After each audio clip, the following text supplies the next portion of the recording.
Well, I don't think we fully appreciated what impact the drop was going to have. So once we sorted that out, once we realized that we needed to have these open environments the player could move around in, we could start standing up technology to solve that problem. We sort of had this legacy AI system from older games in place, which seemed like, it could handle lots of different situations, but as it turns out, we started to try to do these, dynamic open world encounters. It became apparent really early on that we needed some sort of system to handle all these different entry points into our encounters. So that's really when it started. And Affordance basically is it's an attractive place to be when you're getting shot at, or if you have to shoot at someone else. In a combat space, it's cover. It could be a tree, it could be a bunker. It's basically just where you want to put yourself in order to give yourself an advantage over your enemy. So we had to throw out all of our bags of tricks. We couldn't use triggers, couldn't use monster closets, because we didn't know where the player was going to come from.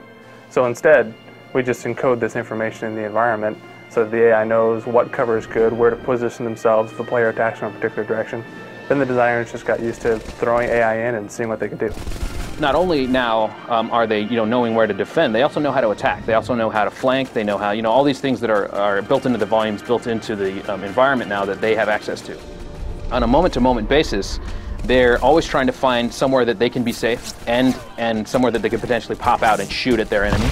The enemy NPCs, the enemy soldiers, coordinate by leveraging the affordances in the environment to try to flank or put pressure on top of the player. By the same token, though, if the player starts to succeed, he can push the axis back, cause the axis to retreat, again through affordances, falling back to better territory. This does two really cool things. One, it makes the player feel like a complete badass because he's just mowing down NPCs and claiming territory for his allies. And by the same token, having the allies advance leads the player through what otherwise would be a fairly open and confusing environment.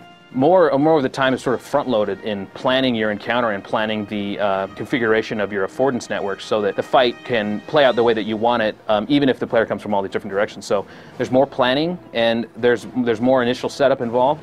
But after that, you kind of, you don't want to do the fine-tuning because you want it to play differently every time. Well, we pulled off a lot of really cool environments for a first-person shooter in this game with this technology. We had narrow interiors and corridors, exteriors, vertical spaces.